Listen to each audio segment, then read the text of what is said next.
नमः ओं विष्णुपादाय कृष्णप्रेष्ठाय भूतले श्रीमते जयपताकस्वामिन् इति नामिने नमः आचार्यपादाय निताय कृपप्रदायिने गौरकथादामदाय नगरग्रामतारिणे नमः ओं विष्णुपादाय कृष्णप्रेष्ठाय भूतले श्रीमते भक्तिवेदान्तस्वामिन् इति नामिने नमस्ते सारस्वते देवे गौरवाणी प्रचारिणे निर्विशेष शून्यवादी पाश्चात्य देशातारिणे जय श्री कृष्ण चैतन्य प्रभु नित्यानंद श्री अद्वैत गदाधरा श्रीवासादि गौर भक्त वृंदा हरे कृष्ण कृष्ण कृष्ण हरे हरे हरे राम राम राम हरे हरे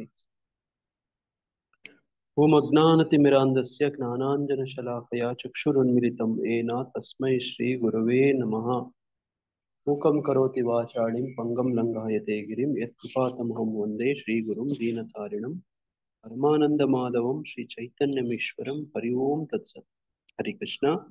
ಎಲ್ಲರಿಗೆ ದಿನದ ಗೀತಾರ್ಥ ಸ್ವಾರಸ್ಯ ಕಾರ್ಯಕ್ರಮದಲ್ಲಿ ಗೀತಾರ್ಥ ಸ್ವಾರಸ್ಯ ಕಾರ್ಯಕ್ರಮಕ್ಕೆ ಸುಸ್ವಾಗತ. ಈ ದಿನ ನಾವು ಭಗವದ್ಗೀತೆ ರೂಪದ 14ನೇ ಅಧ್ಯಾಯದ 8ನೇ ಶ್ಲೋಕವನ್ನ ಅಧ್ಯಯನ ಮಾಡ್ತಿದ್ದೀರಿ. ಈ ಶ್ಲೋಕದ ಅನುವಾದ ಹೀಗಿದೆ: ಭರತ ವಂಶಜನಾದ ಅರ್ಜುನನೇ, ಅಜ್ಞಾನದಿಂದ ಹುಟ್ಟಿದ ತಮೋಗುಣವು ದೇಹಧಾರಿಗಳಾದ ಎಲ್ಲ ಜೀವಿಗಳ ಭ್ರಮೆ. ಈ ಗುಣದ ಪರಿಣಾಮಗಳೆಂದರೆ ಹುಚ್ಚು, ಆಲಸ್ಯ ಮತ್ತು ನಿದ್ರೆ. ಇವು ಬದ್ಧ ಆತ್ಮವನ್ನು ಬಂಧಿಸುತ್ತವೆ. ಹರೇ ಕೃಷ್ಣ. ನೋಡಿ, ಹಿಂಗೆ ಈಗಾಗಲೇ ನಾವು ಸತ್ವಗುಣದ ಒಂದು ಪರಿಚಯ ಮಾಡ್ಕೊಂಡಿದ್ದೀವಿ, ರಜೋಗುಣದ ನೋಡಿ ಒಂದು ನೆನ್ನೆ ಚರ್ಚೆ ಮಾಡಿದ್ದೀವಿ. ನೋಡಿ, ಇವೆರಡೂ ತಿಳ್ಕೊಂಡ್ಮೇಲೆ ತಮೋಗುಣವನ್ನು ಅರ್ಥ ಮಾಡ್ಕೊಳ್ಳೋಕೆ ಸ್ವಲ್ಪ ಸುಲಭ ಆಯ್ತು. ಅವೆರಡನ್ನ ಇಟ್ಕೊಂಡು ನೋಡಿ, ಮೂರಲ್ಲೂ ಒಂದೇ ಸಮಾನ ಧರ್ಮ ಏನು? ಸಮಾನವಾಗಿ ಬದ್ಧರಾಗ್ತೀವಿ. ನೋಡಿ, ಹಂಗೆ ಬಂಧಿಸುತ್ತೆ, ಆತ್ಮವನ್ನ ಬಂಧಿಸುತ್ತೆ, ಬದ್ಧರಾಗ್ತೀವಿ. ನೋಡಿ, ಇವುಗಳಿಂದ ಬಿಡುಗಡೆ, ಮೂರಿಂದನೂ ಬಿಡುಗಡೆ ಇಲ್ಲ. ಆದ್ರೆ ಮೂರಲ್ಲಿ ಏನಾದ್ರೂ ವ್ಯತ್ಯಾಸ ಇದಾವ ಅಂತಂದ್ರೆ ವ್ಯತ್ಯಾಸ ಇದೆ. ನೋಡಿ, ಕೊನೆಯಲ್ಲಿ ನಮ್ಗೇನು ಒಟ್ಟಾರೆ ಏನ್ ಬೇಕು? ನಮ್ಗೆ ಕೊನೆಯಲ್ಲಿ ನಮ್ಗೆ ಒಳ್ಳೆ ಫಲ ಬೇಕು, ಔಟ್ಪುಟ್ ಬೇಕು, ರಿಸಲ್ಟ್ ಬೇಕು. ಔಟ್ಪುಟ್ ರಿಸಲ್ಟ್ ಎಲ್ಲದ್ರೆ ಮೂರದ್ರಲ್ಲೂ ಒಂದೇನೆ. ವ್ಯತ್ಯಾಸ ಇದೆ, ವ್ಯತ್ಯಾಸನೂ ಇಲ್ಲ. ನೋಡಿ, ವ್ಯತ್ಯಾಸನೂ ಇಲ್ಲ ಅಂದ್ರೆ ಏನು? ಮೂರಲ್ಲೂ ಬಂಧಿಸುತ್ತೆ. ವ್ಯತ್ಯಾಸ ಏನೇನಿದೆ ಅಂತ ಹೇಳಿ ಈಗಾಗ್ಲೇ ಸತ್ವಗುಣ ರಜೋಗುಣ ನೋಡ್ಕೊಂಡು ಬಂದಿದ್ದೀವಿ. ಸತ್ವಗುಣದಲ್ಲಿ ಮೂಲವಾಗಿ ಜ್ಞಾನ, ನೋಡಿ ತಿಳುವಳಿಕೆ, ನೋಡಿ ಅಲ್ಲೊಂದು ಬೆಳಕು, ನೋಡಿ ಸುಖ ಅನ್ನುವಂಥದ್ದೆಲ್ಲ ಇರುತ್ತೆ. ನೋಡಿ, ಇಲ್ಲಿ ಇದಕ್ಕೆ ತದ್ವಿರುದ್ಧವಾಗಿ ಪ್ರಭುಪಾದರು ಹೇಳ್ತಿದ್ದಾರೆ. ನೋಡಿ, ತಮೋಗುಣ ಅಂದ್ರೆ ಸತ್ವಗುಣಕ್ಕೆ ವಿರುದ್ಧವಾದದ್ದು ಅಂತ ಮೊದಲೇ ಸ್ಪಷ್ಟವಾಗಿ ಹೇಳ್ಬಿಡ್ತಿದ್ದಾರೆ. ಸತ್ವಗುಣದಲ್ಲಿ ಮನುಷ್ಯನು ಜ್ಞಾನವನ್ನು ಬೆಳೆಸಿಕೊಂಡು ಪ್ರತಿಯೊಂದು ವಿಷಯವನ್ನು ಅರ್ಥ ಮಾಡಿಕೊಳ್ಳಬಲ್ಲ, ಆದರೆ ತಮೋಗುಣ ಇದಕ್ಕೆ ವಿರುದ್ಧವಾದದ್ದು. ನೋಡಿ, ಹಂಗೆ ಸತ್ವಗುಣಕ್ಕೆ ವಿರುದ್ಧವಾದ ತಮೋಗುಣ. ನೋಡಿ, ಅಲ್ಲಿ ಜ್ಞಾನ, ಇಲ್ಲಿ ಅಜ್ಞಾನ, ಅಲ್ಲಿ ಸುಖ, ಇಲ್ಲಿ ದುಃಖ. ನೋಡಿ, ಹಿಂಗೆ ಇಲ್ಲಿ ತಮೋಗುಣದಲ್ಲಿ ಆಲಸ್ಯ, ನೋಡಿ ಸತ್ವಗುಣದಲ್ಲಿ ಉಲ್ಲಾಸ. ಹಿಂಗೆ ವಿರುದ್ಧ ಪದಗಳ ವಿರುದ್ಧವಾಗಿ ತಗೊಂಡ್ರೆ ಅದಕ್ಕಿದು ಇದಕ್ಕದು ತುಂಬಾ ಚೆನ್ನಾಗಿ ಹೋಲಿಕೆ ಆಗತ್ತೆ. ಹಂಗೆ ನೋಡಿ, ಅಜ್ಞಾನ ಅನ್ನುವಂಥದ್ದು ಇಲ್ಲಿ ಇರುತ್ತೆ. ಅಜ್ಞಾನದಿಂದ ಹುಟ್ಟಿದ ತಮೋಗುಣ. ರಜೋಗುಣದಿಂದ ಏನು ಹುಟ್ಟುತ್ತೆ? ನಿನ್ನೆ ನಾವು ಚರ್ಚೆ ಮಾಡ್ತಿದ್ವಿ. ಆಸೆ ಹುಟ್ಟುತ್ತೆ ಪ್ರಭುಜಿ. ಆಸೆಗಳು ಪ್ರಭುಜಿ. ಆಸೆ, ಕಾಮ ಅಂದ್ರೆ ಎಲ್ಲ ಒಂದೇ. ನೋಡಿ, ರಜೋಗುಣ ಸಮುದ್ಭವ ಯಾವುದು? ರಜೋಗುಣ ಸಮುದ್ಭವ ಕಾಮಯೇಷ ಕ್ರೋಧಯೇಷ. ರಜೋಗುಣ ಕಾಮಯೇಷ ಕ್ರೋಧಯೇಷ. ನೋಡಿ, ರಜೋಗುಣದಲ್ಲಿ ಹುಟ್ಟುವಂಥದ್ದು ಆಸೆಗಳು, ನೀವೆಲ್ಲ ಹೇಳ್ದಂಗೆ ಕಾಮ. ಮತ್ತೆ ಕಾಮದಿಂದ ಮುಂದೆ ಏನಾಗುತ್ತೆ? ಒಂದು ಹೆಜ್ಜೆ ಮುಂದೆ ಹೋದ್ರೆ ಕ್ರೋಧ ಬರುತ್ತೆ. ಕಾಮ ಪೂರೈಸದೇ ಇದ್ದಾಗ ನೋಡಿ ಅವನಿಗೆ ಕ್ರೋಧ ಬರುತ್ತೆ. ನೀವು ಮಕ್ಕಳಿಗೆ ಬೊಂಬೆ ನೋಡಿ ಅದು ಬೇಕು ಅಂತ ಕೇಳುತ್ತೆ, ಅದು ಪಡ್ಕೋಬೇಕು ಅನ್ನುತ್ತೆ, ನೀವು ಕೊಡದೇ ಇದ್ದಾಗ ಅದಕ್ಕೆ ಕೋಪ ಬರುತ್ತೆ. ನೋಡಿ, ಒಂದು ಕನ್ನಡ ನೋಡಿ ಒಂದು ಮಕ್ಕಳ ನೋಡಿ ಒಂದು ಗೀತೆ ಇತ್ತು ನೋಡಿ, ಏನದು? ನಮ್ಮ ಮನೆಯಲ್ಲೊಂದು ಪುಟ್ಟ ಪಾಪು ಇರುವುದು ಇರುವುದು, ಎತ್ತಿಕೊಳ್ಳಲು ಹೋದರಕ್ಕೆ ಕೋಪ ಬರುವುದು, ಕೋಪ ಬಂದು ತಾನು ಹತ್ತುಕೊಳ್ಳುವುದು, ಹತ್ತುಕೊಂಡು ಮೈಯನ್ನು ಪರಿಚಿಕೊಳ್ಳುವುದು.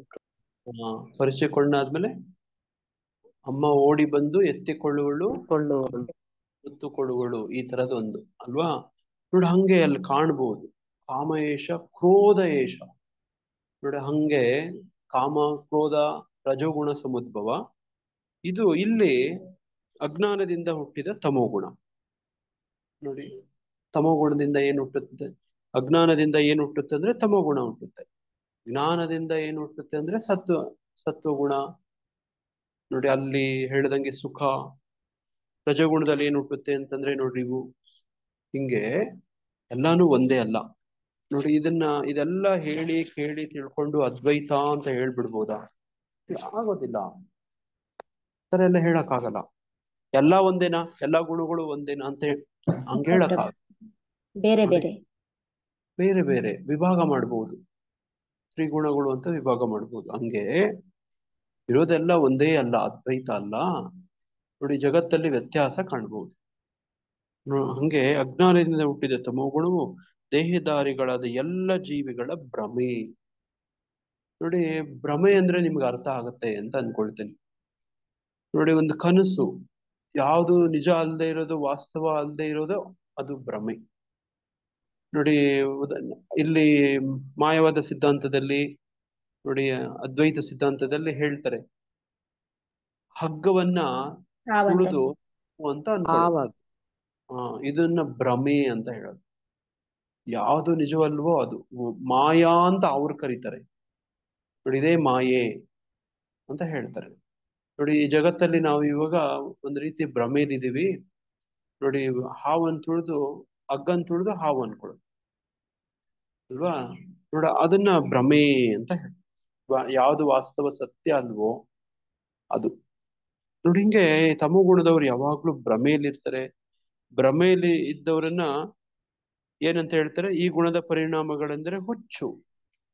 ನೋಡಿ ನೋಡಿ ಹುಚ್ಚನ ತಿರುಕನ ಕನಸು ಅಂತ ನಾವು ಹಿಂದೆ ಸ್ಕೂಲಲ್ಲಿ ಓದ್ತಾ ಇದ್ವಿ.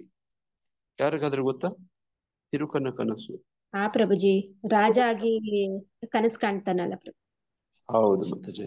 ಯಾರಾದ್ರೂ ಹಾಡ್ತೀರಾ ಮಾತಾಜಿ? ತಿರುಕನ ಕನಸು ಗೊತ್ತಾ? ತಿರುಕನೋರ್ವ ನೂರ ಮುಂದೆ ಮುರುಕು ಧರ್ಮಶಾಲೆಯಲ್ಲಿ.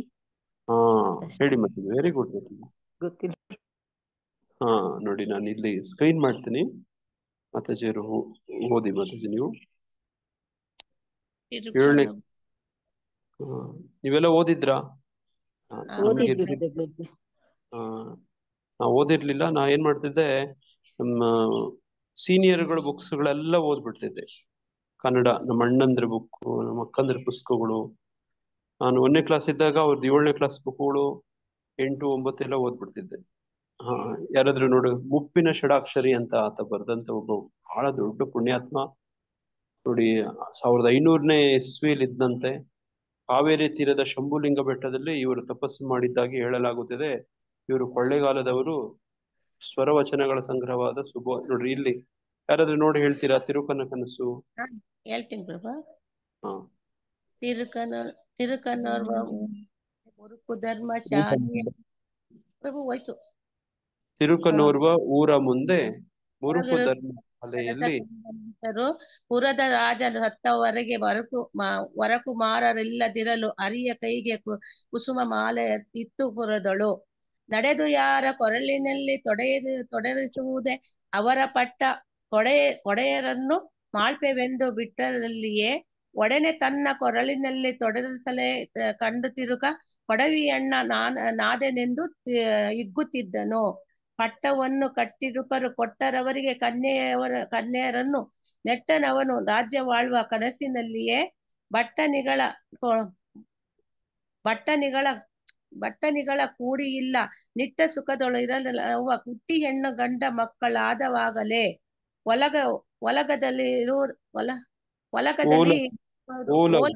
ಓಲಗದಲ್ಲಿ ಇರುತ್ತ ತೊಡೆಯ ಮೇಲೆ ಮಕ್ಕಳಾಡುತ್ತಿರಲು ಲೀಲೆಯಿಂದ ಚಾತುರಂಗ ಬಲವ ನೋಡುತ್ತಾ ಕೇಳುತ್ತ ಮಂತ್ರಿ ಕೇಳು ಹೇಳಿ. ಮಂಚ ಸುತರಗಳಲ್ಲಿ ಬಾಲೆಯರನ್ನು ನೋಡಿ ಮಾಡಬೇಕಲೇ. ನೋಡಿ ಬನ್ನಿರೆನಲು ಜೀಯ ನೋಡಿ ಬಂದ ನೆನಲು ಬೇಗ ಮಾಡು ಮದುವೆ ಮಂಟಪದಳು ಸಕಲ ಕಾರ್ಯವ ಗಾಢವಾಗಿ ಸಂಭ್ರಮಗಳು ಮಾಡುತ್ತಿದ್ದ ಮದುವೆಗಳನ್ನು ಕೂಡಿದಕಿಲ ರಾಜರೆಲ್ಲ ಮೆಚ್ಚುವ ಒಂದಿದಿ. ದನದ ಮದವು ರಾಜ್ಯ ಮದವು ತನುಜ ಮದವು ಯುವತಿ ಮದವು ಜನಿತವಾಗಿ ಕನಸಿನಲ್ಲಿ ಹಿಗ್ಗುತ್ತಿದ್ದನು. ಅನಿತರೊಳಗೆ ಮುನಿದ ನೃಪ ದಂಡು ಮನೆಯ ಮುತ್ತಿದಂತೆಯಾಗಿ ಕನಸ ಕಾಣುತ್ತಿದ್ದ ತಿರುಕ ಹೆದರಿ ಕಣ್ಣು ತೆರೆದನು. ಹರೇ ಕೃಷ್ಣ ಪ್ರಭು. ಇದು ತುಂಬಾ ಆಡ್ತಾ ಇದೆ ಪ್ರಭು, ಅಂದ್ರೆ ಇವಾಗ ಸ್ವಲ್ಪ ಮೆರೆಯುತ್ತಿದ್ದ ರಾಜ್ಯವೆಲ್ಲ ಹರಿದು ಹೋಯಿತೆನ್ನುತ್ತ ತಿರುಕ ಮರಳಿ ನಾಚಿ ಬೇಡುತ್ತಿದ್ದ ಹಿಂದಿನಂತೆಯೇ. ಹರೇ ಕೃಷ್ಣ. ಎಷ್ಟು ಅರ್ಥಗರ್ಭಿತವಾಗಿದೆ ಇವರು ಈ ಅನುಭಾವಿ ವ್ಯಕ್ತಿ ಉಪ್ಪಿನ ಷಡಾಕ್ಷರಿ. ನೋಡಿ ಹೆಂಗ್ ಹೇಳ್ತಿದಾರೆ ನೋಡಿ. ಇದೊಂಥರ ತಿರುಕನ ಇದು ನಮ್ಮ ಬದುಕಿನ ಚಿತ್ರಣನೇ ನೋಡಿ. ಇಲ್ಲಿ ಹೇಳ್ತಿರೋಂಗೆ ಅಜ್ಞಾನ ನೋಡಿ, ಅಜ್ಞಾನದಿಂದ ಹುಟ್ಟಿದ ತಮೋ ಗುಣವು ದೇಹಧಾರಿಗಳಾದ ಎಲ್ಲ ಜೀವಿಗಳ ಭ್ರಮೆ. ಈ ಗುಣದ ಈ ಗುಣದ ಪರಿಣಾಮ ಎಂದರೆ ಹುಚ್ಚು, ಆಲಸ್ಯ ಮತ್ತು ನಿದ್ರೆ. ಇವು ಬದ್ಧ ಆತ್ಮವನ್ನು ಬಂಧಿಸುತ್ತವೆ. ನೋಡಿ ಇಲ್ಲಿ ತಿರುಕನೋರ್ವ ಏನ್ ಮಾಡ್ತಿದ್ದಾನೆ, ಮಲ್ಕೊಂಡಿದ್ದಾನೆ ನೋಡಿ. ಅವನಿಗೆ ಒಂದು ಕನಸು ಬಂದಿದೆ. ತಿರುಕನೋರ್ವ ಊರ ಮುಂದೆ ಮುರುಕು ಧರ್ಮಶಾಲೆಯಲ್ಲಿ ಇರೋದೆಲ್ಲ, ಅವನು ಧರ್ಮಶಾಲೆಯಲ್ಲಿ ಇದ್ದಾನೆ ನೋಡಿ. ಅದು ಮುರುಕು, ಅದೇನು ಹಾಳು ಬಿದ್ದಿರೋ ಧರ್ಮಶಾಲೆ, ಅದೇನು ಸಂಪದ್ಭರಿತವಾಗಿರೋದು ಅಲ್ಲ ನೋಡಿ. ಅವನು ನಿದ್ದೆ ಮಾಡ್ತಿದ್ದಾನೆ, ತಮೋ ಗುಣದಲ್ಲಿದ್ದಾನೆ, ಆಲಸ್ಯದಿಂದಿದ್ದಾನೆ, ಹುಚ್ಚಿಡ್ದಿದೆ ನೋಡಿ. ಅವನೊಬ್ಬ ಹೇಳಿ ಕೇಳಿ ತಿರುಕ, ಅವನಿಗೊಂದು ಕನ್ಸು ಬಂದಿದೆ. ಅವನೇನ್ ಕನ್ಸು ಕಾಣ್ತಾನೆ, ಹೊರಗಿರುತ್ತಲ್ಲೊಂದು ಅಂದ್ರೆ ನಿದ್ದೆ ಮಾಡ್ತಿರ್ಬೇಕಾದ್ರೆ, ಹೊರಗೆ ಇರುತ್ತಲ್ಲ ಅಂದ್ರೆ ನಿದ್ದೆ ಮಾಡ್ತಿರೋದು. ನಾನು ಕೊಯಮತ್ತೂರಲ್ಲಿದ್ದಾಗ ಅಲ್ಲಿ ಊಟಿಯವರು ಸ್ಟೂಡೆಂಟ್ಸ್ ಇದ್ರು ನನ್ನ ಜೊತೆ, ನನ್ನ ಕ್ಲಾಸ್ಮೇಟ್ಸ್. ಅವರು ನಿದ್ದೆ ಮಾಡ್ತಿದ್ಯಾ ಅಂತ ಕೇಳ್ಬೇಕಂದ್ರೆ ಹೊರಗೋದ ಅಂತ ಕೇಳೋರು.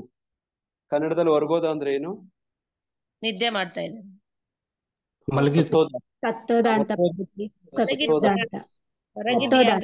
ಹೊರಗಿತ್ತು ಅಂದ್ರೆ ಮಲಗಿದ್ದೆ ಅಂತ. ಹೊರಗೋದ ಅಂದ್ರೆ ಸತ್ತೋದ ಅವನು ಅಂತ ನೋಡಿ. ಹಂಗೆ ಸತ್ತೋದ ಅವನು ಅಂತ ಹೇಳ್ಬೇಕಂದ್ರೆ ಅವನು ಹೊರಗೋದ ಅವನು ಅಂತಾರೆ ನೋಡಿ. ಹಂಗೆ ಇಲ್ಲಿ ಕನ್ನಡದಲ್ಲಿ ಹೊರಗಿರುತ್ತಲ್ಲೊಂದು ಅಂದ್ರೆ ನಿದ್ದೆ ಮಾಡ್ತಿರ್ಬೇಕಾದ್ರೆ ಒಮ್ಮೆ ಅವನ್ ಕನ್ಸ್ ಕಾಣ್ತಾನೆ ನೋಡಿ. ಇವತ್ತಿನ ಶ್ಲೋಕಕ್ಕೆ ಪಕ್ಕ ಹುಚ್ಚು, ಆಲಸ್ಯ, ನಿದ್ರೆ ಮೂರು ಸೇರಿಸ್ಕೊಂಡಿಲ್ಲಿದೆ.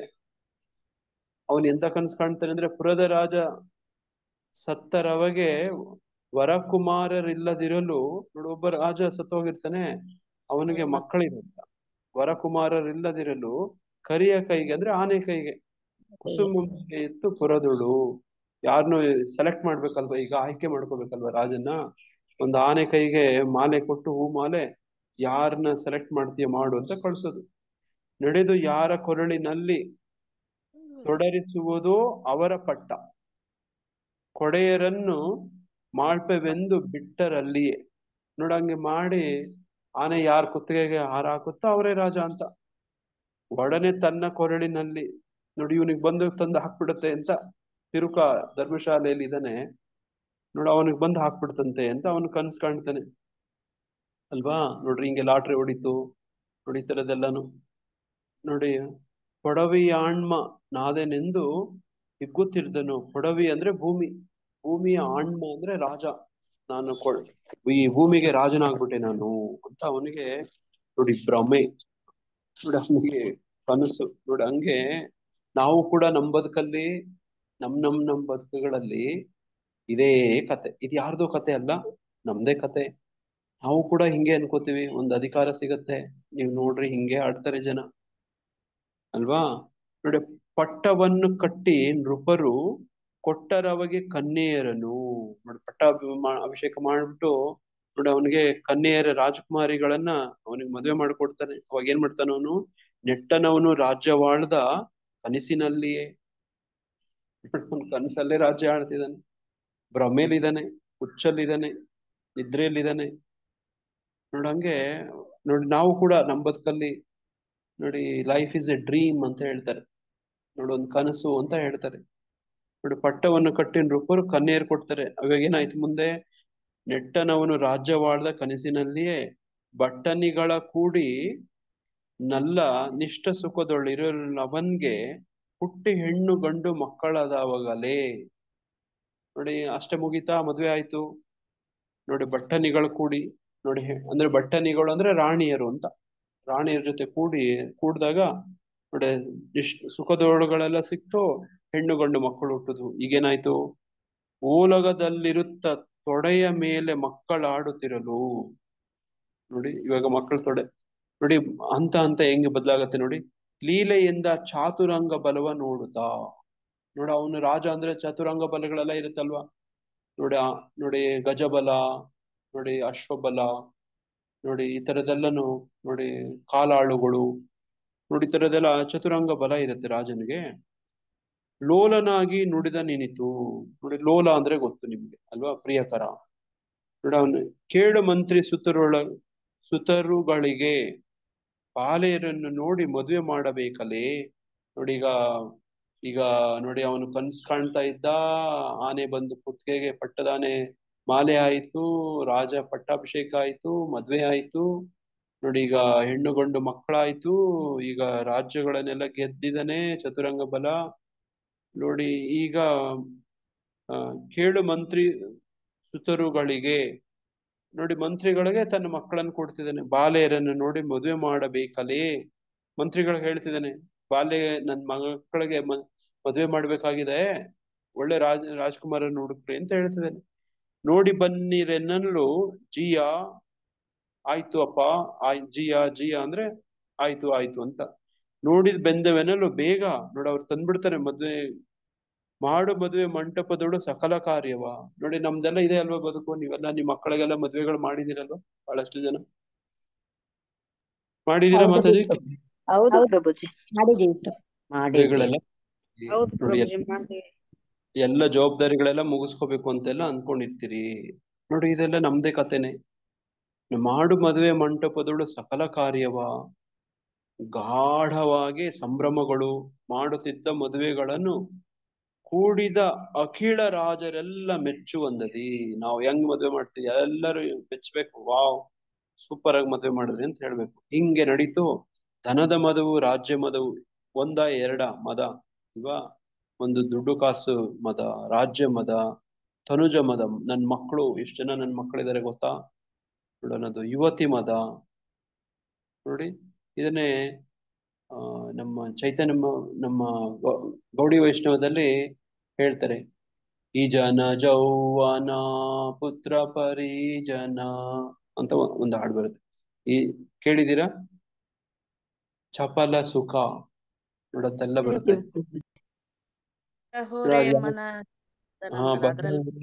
ನಂದ ನಂದನ ಅಂತ ಹೇಳಿ ಒಂದು ಹಾಡು, ಒಂದು ವೈಷ್ಣವ ಗೀತೆ ಬರುತ್ತಲ್ವಾ, ಅದ್ರಲ್ಲಿ ಬರುತ್ತೆ ಭಜೌರೇ ಮನ. ನೋಡಿ ಅದ್ರಲ್ಲಿ ನೋಡಿ ಇದೇ ಮಾತಾಡ್ ಬರುತ್ತೆ, ಪುತ್ರ ಪರಿಜನ, ಈ ಜನ ಜೌವನ. ನೋಡಿ ಇದೇ ಹೇಳ್ತಿರೋದು, ಈ ಜನ ಜೌವನ ಪುತ್ರ ಪರಿಜನ ಅಂತ ಅಲ್ಲಿ ಬರುತ್ತೆ. ನೋಡಿ ಇಲ್ಲಿ ಧನದ ಮದವು, ರಾಜ್ಯ ಮದವು, ತನುಜ ಮದವು, ಯುವತಿ ಮದವು ಜನಿತಂ ಆಗಿ ಕನಸಿನಲ್ಲಿ ಹಿಗ್ಗುತ್ತಿದ್ದನು. ಅನಿತರೊಳಗೆ ಮುನಿದ ನೃಪರ ದಂಡು ಮನೆ ಮುಟ್ಟಿದಂತೆ ಆಗಿ. ನೋಡಿ ರಾಜನ ಹಂಗೆ ಇರ್ತಾನೆ, ಯಾವಾಗ್ಲೂ ಒಳ್ಳೆ ಟೈಮ್ ಇರುತ್ತಾ, ರಾಜರ ಆಕ್ರಮಣ ಮಾಡ್ತಾರಲ್ವಾ ಬೇರೆ ಬೇರೆ ರಾಜರುಗಳು. ಅನಿತರೊಳಗೆ ಮುನಿದ ನೃಪರ ದಂಡು ಮನೆಯ ಮುತ್ತಿದ್ದಂತೆಯಾಗಿ ಕನಸ ಕಾಣುತ್ತಿದ್ದ ತಿರುಕ ಹೆದರಿ ಕಣ್ಣ ತೆರೆದನು. ನೋಡಿ ಈಗ ಎಲ್ಲ ರಾಜರುಗಳೆಲ್ಲ ಅಟ್ಯಾಕ್ ಮಾಡ್ಬಿಟ್ಟಿದ್ದಾರೆ ಅನ್ಸುತ್ತೆ, ಭಯ ಬಿಡುತ್ತೆ, ಕಣ್ ಬಿಡ್ತಾನೆ. ನೋಡಿ ಆಮೇಲೆ ಅವನು ಯಾರು, ಎಲ್ಲಿದ್ದೀನಿ, ಅವನ ವಾಸ್ತವ ಸ್ಥಿತಿ ಗೊತ್ತಾಗತ್ತೆ. ನಮಗೂ ಹಿಂಗೆ ಆಗತ್ತಲ್ಲ ಬಹಳ ಸರ್ತಿ. ಮೆರೆಯುತ್ತಿದ್ದ ರಾಜ್ಯವೆಲ್ಲ ಹರಿದು ಹೋಯಿತೆನ್ನುತ್ತಾ ತಿರುಕ ಮರಳಿ ನಾಚಿ ಬೇಡುತ್ತಿದ್ದ ಹಿಂದಿನಂತೆಯೇ. ನೋಡಿ ಹಿಂಗಿದೆ ಕತೆ. ನೋಡಿ ಹಂಗೆ ನಮ್ ಬದುಕೆ, ಇದು ಯಾರ್ದು ಬದುಕಲ್ಲ. ಹರೇ ಕೃಷ್ಣ ಪ್ರಭುಜಿ. ಈಗ್ಲೂನು ಮಕ್ಕಳು ತುಂಬಾ ದೊಡ್ಡ ದೊಡ್ಡದಾಗ ಆಸೆ ಪಟ್ಟಾಗ ಹೇಳ್ತಾರೆ, ತಿರ್ಕನ್ ಕನ್ಸ್ ಕಾಣ್ಬೇಡ ಅಂತ. ನೋಡಿ ಮತ್ತೆ ನೋಡಿ ಅವಾಗ ಓದಿರೋದು ತಿರುಕನ ಕನಸು. ನೋಡಿ ಹಂಗೆ ಮುಂಗೇರಿ ಲಾಲ್ ಕಿ ಹಸೀನ್ ಸಪ್ನೆ ಅಂತ. ಪ್ರಭುಜಿ ಅದೇ ನಮ್ಮದನ್ನ ಅದೇ ಉತ್ತರ ಪ್ರಭುಜಿ, ನಮ್ಮದನ್ನ ಅದೇ. ಮತ್ತಜಿ ನಾವೆಲ್ಲರೂ ಒಂದೇ ಇದ್ರಲ್ಲೇ ಇದೀವಿ. ಒಟ್ಟಾಗಿ ನಾವು ಅರ್ಥ ಮಾಡ್ಕೋಬೇಕು. ಇವತ್ತು ಓದ್ತಾ ಇರೋಂಥ ಶ್ಲೋಕ ನೋಡಿ ಕೊನೆ ಪಕ್ಷ ನಮ್ ಕಣ್ ತೆರೆಸ್ಬೇಕು.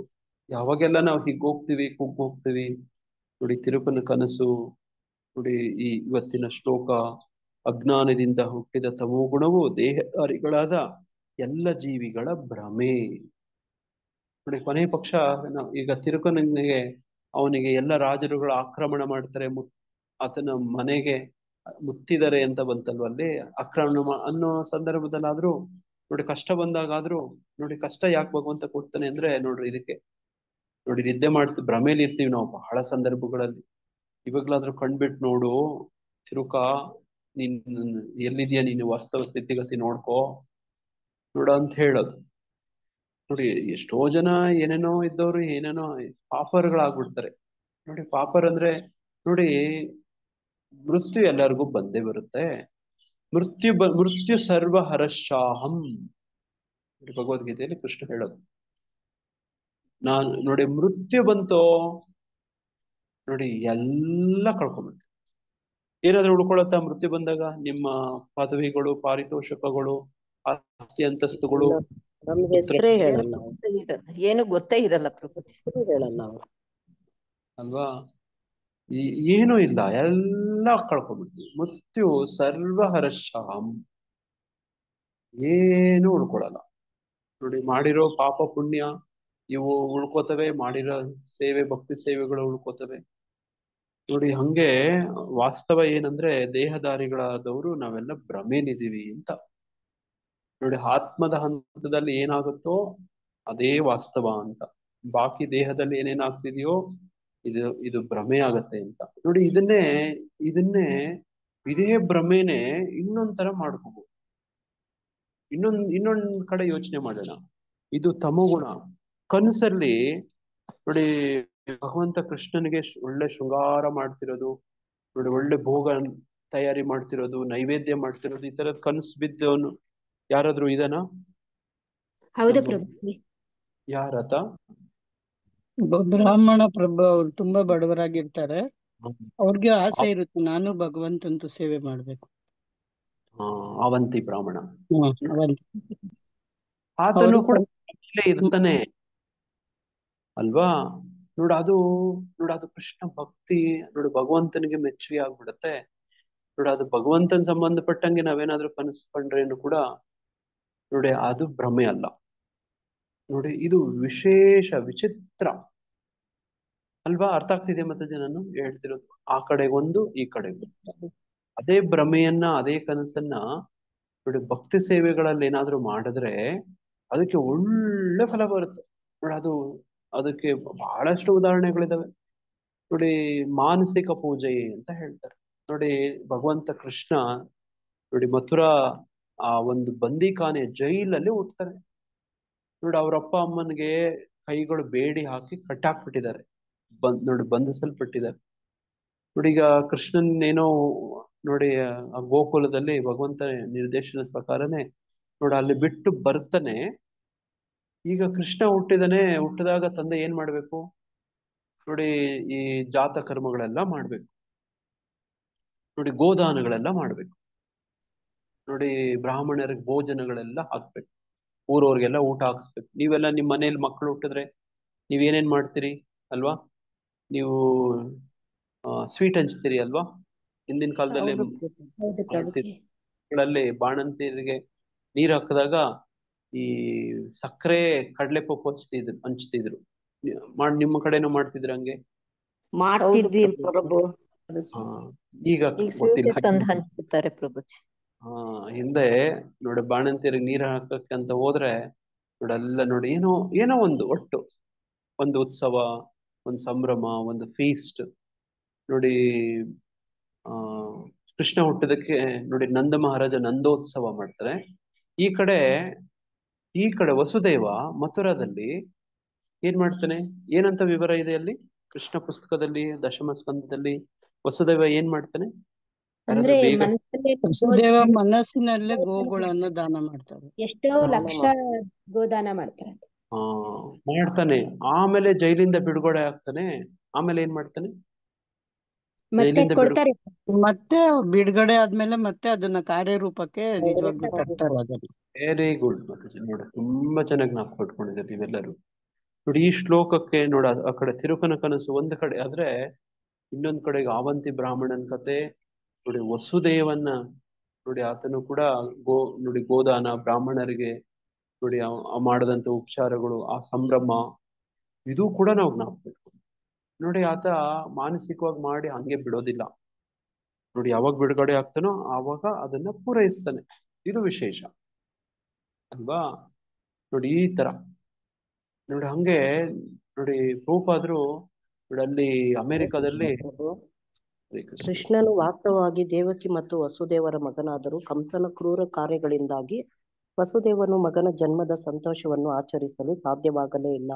ಆದರೆ ಕೃಷ್ಣನ ಸಾಕು ತಂದೆಯಾದ ನಂದ ಮಹಾರಾಜನು ಕೃಷ್ಣನ ಜನನವನ್ನು ಉತ್ಸಾಹವಾಗಿ ಆಚರಿಸಿದ. ಯಶೋದೆಯು ಒಂದು ಗಂಡು ಮಗುವನ್ನು ಹೆತ್ತಳು ಎಂದು ಮರುದಿನ ಪ್ರಕಟಲಾಯಿತು. ಜನನದ ಹಬ್ಬವನ್ನು ಆಚರಿಸಲು ನಂದ ಮಹಾರಾಜನು ವಿದ್ವಾಂಸರಾದ ಜೋಶ್ ಅಲ್ಲ ಪ್ರಭು, ಇಲ್ಲಿದೆ ಅದೇ ಕುಟುಂಬದ ಪೂರ್ವಿಕರನ್ನು ಪೂಜೆ ಮಾಡುತ್ತಾರೆ. ನಂದ ಮಹಾರಾಜನು ಅಲಂಕೃತವಾಗಿ ಆಭರಣಗಳಿಂದ ಬೆಳಗುತ್ತಿದ್ದ 2 ಲಕ್ಷ ಗೋಗಳನ್ನು ಹಾ ದಾನವನ್ನು ಹೌದು. ಮಾಡ್ತಾರೆ. ವೆರಿ ಗುಡ್ ನೋಡಿ. ಹಂಗೆ ಈ ಕಡೆ ನಂದರಾಜ್ ಮಾಡ್ತಾನೆ, ಆ ಕಡೆ ವಸುದೈವ ಮಾಡಕ್ ಆಗಲ್ಲ ಅಲ್ವಾ? ಆದ್ರೆ ವಸುದೈವ ಮಾನಸಿಕವಾಗಿ ಮಾಡ್ತಾನೆ ನೋಡಿ. ಆಮೇಲೆ ವಾಸ್ತವವಾಗಿ ಕೂಡ ಮಾಡ್ತಾನೆ ಆಮೇಲೆ ನೋಡಿ. ಹಂಗೆ ನೋಡಿ, ಇದು ಭ್ರಮೆಯಲ್ಲಿ ಹಂಗೆ ಇರೋದಲ್ಲ ನೋಡಿ. ಈ ಭಕ್ತಿ ಸೇವೆಗಳು ಮಾಡೋದು ಯಾವುದು ಕೂಡ ಭ್ರಮೆ ಅಲ್ಲ. ಅದು ಅವಂತಿ ಬ್ರಾಹ್ಮಣ ಆಗ್ಬೋದು, ವಸುದೈವ ಆಗ್ಬೋದು ನೋಡಿ. ಇನ್ನು ಬಹಳಷ್ಟು ಉದಾಹರಣೆಗಳು ಈ ತರದಿದ್ದಾವೆ ನೋಡಿ. ಕಲಿಯುಗದಲ್ಲಿ ಹೇಳ್ತಾರೆ, ಕಲಿಯುಗದಲ್ಲಿ ಒಂದು ವಿಶೇಷ ಏನ್ ಗೊತ್ತಾ? ಜ್ಞಾಪಕ ಇಟ್ಕೊಳ್ಳಿ, ನಾನು ಇದನ್ನ ಹೇಳೋದನ್ನ ಯಾವತ್ತೂ ಮರಿಬೇಡಿ, ಲೈಫಲ್ಲಿ ಯಾವತ್ತೂ ಮರಿಬೇಡಿ. ಏನಂದ್ರೆ, ಕಲಿಯುಗದಲ್ಲಿ ನಿಮ್ಗೆ ಕೆಟ್ಟ ಕೆಟ್ಟ ಯೋಚನೆಗಳು ಚಿಂತನೆಗಳು ಬಂದ್ರೆ ಅದಕ್ಕೆ ಫಲ ಇದೆಯಾ? ನೀವು ಕೆಟ್ಟ ಕೆಟ್ಟ ಯೋಚನೆಗಳು ಚಿಂತನೆಗಳು ಮಾಡಿ ನೋಡಿ ಏನೋ ಮಾಡ್ತೀರಿ, ಕರ್ಮ ಮಾಡ್ತೀರಿ, ಮಾನಸಿಕವಾಗಿ ಕರ್ಮ ಮಾಡ್ತೀರಿ, ಕಾರ್ಯರೂಪದಲ್ಲಿ ಮಾಡೋದಿಲ್ಲ. ಅದಕ್ಕೆ ಫಲ ಇದೆಯಾ? ಇಲ್ಲ ಪ್ರಭು. ಇಲ್ಲ ಪ್ರಭುಜಿ. ಆದ್ರೆ ಒಳ್ಳೇದಕ್ಕೆ ನಾವು ನೆನೆಸ್ಕೊಂಡ್ರೆ ಸಾಕು, ಅದಕ್ಕೆ ಫಲ ಕೊಡ್ತಾರೆ ಭಗವಂತ. ಅದು ಕಲಿಯುಗದ ವಿಶೇಷತೆ. ಕಲಿಯುಗದ ವಿಶೇಷತೆ. ವೆರಿ ಗುಡ್ ನೋಡ್ರಿ. ಒಳ್ಳೆಯದ್ದೇನಾದ್ರೂ ಮಾಡಿದ್ರೆ, ಒಳ್ಳೇದ್ ಮಾನಸಿಕವಾಗಿ ಮಾಡಿದ್ರೆ, ಉದಾಹರಣೆಗೆ ಭಕ್ತಿ ಸೇವೆಗಳು ನೋಡಿ, ಇವೆಲ್ಲನೂ ನನ್ನ ಕೈಯಲ್ಲಿ ಆಗ್ತಾ ಇಲ್ಲ, ನನ್ಗೆ ವಯಸ್ಸಾಗೋಯ್ತು ನೋಡಿ, ನಾನು ದೇವಸ್ಥಾನಕ್ಕೆ ಹತ್ರ ಇಲ್ಲ ನೋಡಿ, ನನಗೆ ಏನೇನೋ ಈ ತರದ ಬಾಕಿ ಭಾರಿ ಏನೇನೋ ಸಮಸ್ಯೆಗಳಿದಾವೆ, ಕಾರ್ಯರೂಪದಲ್ಲಿ ನಾನು ಮಾಡಕ್ ಆಗ್ತಾ ಇಲ್ಲ ಅಂತೇಳಿ ಕೊನೇ ಪಕ್ಷ ಮಾನಸಿಕವಾಗಿ ಆದ್ರೂ ಮಾಡಿದ್ರೆ ನೋಡಿ, ಅದಕ್ಕೆ ಫಲ ಇದೆ ನೋಡಿ, ಫಲ ಇದೆ. ಇದು ಹಿಂದಿನ ಯುಗದಲ್ಲಿ ಹಿಂಗಿರ್ಲಿಲ್ಲ. ಹಿಂದಿನ ಯುಗದಲ್ಲಿ ಮಾನಸಿಕವಾಗಿ ಯಾರಾದ್ರೂ ಏನಾದ್ರೂ ಮಾಡಿದ್ರೆ ನೋಡಿ, ಕೆಟ್ಟದಾದ್ ಮಾಡಿದ್ರೆ ಅದಕ್ಕೂ ಫಲ, ಒಳ್ಳೇದ್ ಮಾಡಿದ್ರೆ ಅದಕ್ಕೂ ಫಲ. ಕಲಿಯುಗದಲ್ಲಿ ಹಂಗಿಲ್ಲ ನೋಡಿ. ಕಲಿಯುಗದಲ್ಲಿ ಏನಾದ್ರೂ ಕೆಟ್ಟದಕ್ಕೆಲ್ಲ ಮಾನಸಿಕವಾಗಿ ಅದಕ್ಕೆಲ್ಲ ಫಲ ಇದ್ಬಿಟ್ಟಿದ್ರೆ ಅಷ್ಟೇ, ಮುಗ್ದೋಯ್ತು ಕತೆ ನೋಡಿ. ಹಂಗಾಗಿ ಹಂಗಂತ ಹೇಳಿ ನಾನು ಇವತ್ತಿಂದ ಮಾನಸಿಕವಾಗಿ ಎಲ್ಲಾನು ಚೆನ್ನಾಗಿ ಬೈಕೊಳ್ತೀನಿ, ನನ್ನ ಸಿಟ್ಟು ಕೋಪ ಎಲ್ಲ ತೀರ್ಸ್ಕೊತೀನಿ, ಮಾನಸಿಕವಾಗಿ ಅವ್ರು ಇಟ್ಕೊಂಡು ಚೆನ್ನಾಗಿ ಹೊಡೆದಾಕ್ಬಿಡ್ತೀನಿ ನೋಡಿ, ಹಿಂಗ್ ಮಾಡ್ತೀನಿ ಅಂತಲ್ಲ ನೋಡಿ. ನಿಮ್ಮ ಶಕ್ತಿ ನಷ್ಟ ಆಗತ್ತೆ, ಕರ್ಮ ಫಲ ಇಲ್ಲ ಅಂತ ಹೇಳ್ತಾರೆ ಅಷ್ಟೇನೆ, ಇಲ್ಲ ಅಂತ ಹೇಳ್ತಾರೆ. ಅಂತ ಹೇಳಿ ನಾವು ಅದನ್ನೇ ಲಾಭ ತಗೊಳ್ಳೋದಲ್ಲ. ಅದಕ್ಕೂ ಇವಾಗ ಏನ್ ಮಾಡ್ಬೇಕು? ಒಳ್ಳೊಳ್ಳೆ ಚಿಂತನೆಗಳು ನೋಡಿ ನೋಡಿ, ಇವೆಲ್ಲ ಈ ಭಕ್ತಿ ಸೇವೆಗಳು ನೋಡಿ, ಇವೆಲ್ಲ ಮಾಡುವಂಥದ್ದು ಮಾನಸಿಕವಾಗೂ ಕೂಡ ಮಾಡ್ಬೋದು ಬೇಕಾದ್ರೆ ನೋಡಿ. ಯಾವುದೇ ವಿಷಯ ಎಲ್ಲಿಂದ ಪ್ರಾರಂಭ ಆಗುತ್ತೆ ಅಂತ ಈ ಮಾನಸಿಕ ತಜ್ಞರು, ಸೈಕಾಲಜಿಸ್ಟ್ಗಳು ಹೇಳ್ತಾರೆ, ಅಂದ್ರೆ ಮನೋವಿಜ್ಞಾನಿಗಳು ಹೇಳ್ತಾರೆ. ಅಂದ್ರೆ ನೋಡಿ, ಎಲ್ಲವೂ ಮನಸ್ಸಿಂದ ಶುರುವಾಗುತ್ತೆ, ಯೋಚನೆಗಳಿಂದ ಶುರುವಾಗುತ್ತೆ ನೋಡಿ. ಅದನ್ನೇ ಐಡಿಯಾಗಳು, ಥಾಟ್ಸ್ ನಾವು ಹಿಂದೆ ಚರ್ಚೆ ಮಾಡಿದ್ವಿ, ಜ್ಞಾಪಕ ಇದೆಯಾ? ಹಾ ಪ್ರಭುಜಿ. ಇಚ್ಛೆಗಳು, ಹಾ ಭಾವನೆಗಳು, ಯೋಚನೆಗಳು ಪ್ರಭುಜಿ. ಇಚ್ಛೆಗಳು, ನೋಡಿ, ಭಾವನೆಗಳು ಶುರುವಾಗುತ್ತೆ ಅಂದ್ರೆ ಈ ಯೋಚನೆಗಳಿಂದ ಬರುತ್ತೆ. ನಿಮ್ಗೇನಾದ್ರೂ ಕೆಟ್ಟದ್ ಮಾಡಬಾರ್ದು ಅನ್ನೋಂಥದ್ದಿದ್ರೆ ಅದನ್ನ ನೀವು ಎಲ್ಲಿ ತಡಿಬೇಕಂದ್ರೆ ಯೋಚನೆ ಹಂತದಲ್ಲಿ ತಡಿಬೇಕು ನೋಡಿ. ಯೋಚನೆಗಳು ಬರ್ತವೆ, ನಿಮ್ಗೆ ಏನೇನೋ ಯೋಚನೆಗಳು ಬರ್ತವೆ ಅಲ್ವಾ? ನೋಡಿ ಯೋಚನೆ ಬರುತ್ತೆ. ಯೋಚನೆಗಳು ಬಂದದ್ದು ಮುಂದಕ್ಕೆ ನೋಡಿ ಇಂಗ್ಲಿಷ್ ಅಲ್ಲಿ ಹೇಳ್ತಾರೆ ಥಾಟ್ಸ್ ಇಂದ ಏನಾಗುತ್ತೆ ಅಂದ್ರೆ ಆಕ್ಷನ್ಸ್ ಆಗತ್ತಂತೆ. ನೀವು ಏನೇನು ಯೋಚನೆ ಮಾಡ್ತಾನೆ ಇರ್ತೀರೋ ಆ ಯೋಚನೆನೆ ನಿಮ್ಮ ಆಕ್ಷನ್ಸ್ ಆಗತ್ತೆ. ನೀವು ಕ್ರಿಯೆ ಕೂಡ ಅದೇ ಕಾರ್ಯರೂಪಕ್ಕೆ ಬರುತ್ತೆ, ಅದು ಕಾರ್ಯರೂಪಕ್ಕೆ ಬಂದ್ಬಿಡುತ್ತೆ. ಹಾ ಕ್ರಿಯೆ ನೋಡಿ, ಕ್ರಿಯೆ ಕಾರ್ಯ ಆಗ್ಬಿಡತ್ತದು. ನೀವು ನೋಡಿ, ಒಬ್ಬ ಕಳ್ಳ ಕದಿಯಕ್ ಮೊದ್ಲು ಏನ್ ಮಾಡ್ತಾನೆ, ಅವನು ಯೋಚನೆ ಮಾಡ್ತಾನೆ. ಆಮೇಲೆ ಹರೇ ಕೃಷ್ಣ ಪ್ರಭುಜಿ, ಸೌಂಡ್ ಕೇಳಿಸ್ತಿಲ್ಲ ಪ್ರಭುಜಿ. ಹೌದಾ ಮಾತಾಜಿ? ಬಾಕಿಯವ್ರಿಗೆಲ್ಲ ಹಿಂಗೆ ಆಗ್ತಿದೆ? ಇಲ್ಲ ಪ್ರಭುಜಿ, ಕೇಳಿಸ್ತಾ ಇದೆ. ಕೇಳಿಸ್ತಾ ಇದೆ ಪ್ರಭುಜಿ. ಕೇಳಿಸಿದೆ ನೋಡ್ರಿ, ಹಿಂಗಿರುತ್ತೆ ವಿಚಾರ. ಯೋಚನೆಗಳಿಂದ ಶುರುವಾಗತ್ತೆ. ಯೋಚನೆಗಳಿಂದ ಆಮೇಲೆ ಏನಾಗತ್ತೆ ಮುಂದಕ್ಕೆ, ಯೋಚನೆಗಳು ಯೋಜನೆ ಮಾಡ್ತಾನೆ. ಒಬ್ಬ ಕಳ್ಳ ಕದಿಯೋಕ್ ಮೊದ್ಲು ಹರೇ ಕೃಷ್ಣ ಪ್ರಭುಜಿ, ಸೌಂಡ್ ಕೇಳಿಸ್ತಾ ಇಲ್ಲ ಪ್ರಭುಜಿ. ಮಾತಾಜಿ ಯಾರಿಗಾದ್ರೂ ಹೇಳ್ರಿ ಅವ್ರಿಗೆ. ಮಾತಾಜಿ ಕೇಳಿಸ್ತಾ ಇದೆ ಮಾತಾಜಿ. ಲೆಫ್ಟ್ ಆಗಿ ಇನ್ನೊಂದ್ಸತಿ ಒಂಚೂರು ಆಫ್ ಮಾಡ್ಬಿಟ್ಟು ಆನ್ ಮಾಡ್ಕೊಳ್ಳಿ ಮಾತಾಜಿ. ಮೊಬೈಲ್ ನೋಡಿ, ಫೋನ್ ಕಾಲ್ ಮಾಡಿ ಹೇಳಿ ಯಾರಾದ್ರೂ ಅವ್ರಿಗೆ, ನಾವ್ ಹೇಳ್ತಿರೋದು ಕೇಳಿಸ್ತಿರೋದಿಲ್ಲ. ನೋಡಿ ಹಂಗೆ ನೋಡಿ, ಎಲ್ಲವೂ ಯೋಚನೆಯಲ್ಲಿ ಶುರುವಾಗುತ್ತೆ. ಅದನ್ನ ಕಳ್ಳ ಒಂದು ಮನೆಯಲ್ಲಿ ಕನ್ನ ಹೊಡಿಬೇಕು, ಕಳ್ತನ ಮಾಡ್ಬೇಕು ಅಂದ್ರೆ ಮೊದ್ಲು ಯೋಚನೆ ಮಾಡ್ತಾನೆ, ಆಮೇಲೆ ಯೋಜನೆ ಮಾಡ್ತಾನೆ, ಪ್ಲಾನ್ ಮಾಡ್ತಾನೆ ನೋಡ, ಆಮೇಲೆ ಅದ್ರ ಮೇಲೆ ಆಕ್ಷನ್ ಮಾಡ್ತಾನೆ ನೋಡ. ಅದರ ಪ್ರಕಾರ ಅವನು ಕಾರ್ಯ ಮಾಡ್ತಾನೆ. ಈಗ ಕಾರ್ಯಕ್ಕೆ ತಕ್ಕಂಗೆ ಫಲ ಬರುತ್ತೆ. ನೋಡಿ ನಾವು ಯೋಚನೆಗಳನ್ನ ಆ ಹಂತದಲ್ಲೇ ಒಳ್ಳೊಳ್ಳೆ ಯೋಚನೆಗಳು, ಒಳ್ಳೆ ಪುಸ್ತಕಗಳು, ಒಳ್ಳೆ ಪ್ರವಚನಗಳು, ಒಳ್ಳೆ ವಿಚಾರಗಳೇ ನಮ್ಮ ಬದುಕಲ್ಲಿ ರೂಢಿ ಮಾಡ್ಕೊಂಡ್ರೆ, ನಾವಾಗ್ಲಿ, ನಮ್ಮ ಮಕ್ಕಳಾಗ್ಲಿ, ನಮ್ಮ ಬಂಧು ಬಳಗ ಆಗ್ಲಿ, ನೀವು ಯಾರ್ಯಾರಿಗೆಲ್ಲ ಒಳ್ಳೇದಾಗ್ಲಿ ಅಂತೀರೋ ಅವ್ರಿಗೆಲ್ಲ ಅದೇ ತರ ನೀವೆಲ್ಲ ಯೋಚನೆ ಹಂತದಲ್ಲೇನೆ ಒಳ್ಳೇದೇ ಹೇಳ್ಕೊಟ್ಬಿಟ್ರೆ, ನಾವಾದ್ರೂ ಶುರು ಮಾಡ್ಕೊಂಡ್ರೆ ಇನ್ನ ಮಾಡೋದ್ ಕೆಟ್ಟದ್ ಮಾಡಕ್ ಹೋಗ್ತಾರ? ಒಳ್ಳೇದ್ ಯೋಚನೆ ಮಾಡಿ ಕೆಟ್ಟದ್ ಮಾಡಕ್ ಹೋಗ್ತಾರ? ಮಾಡಕ್ ಹೋಗೋದಿಲ್ಲ.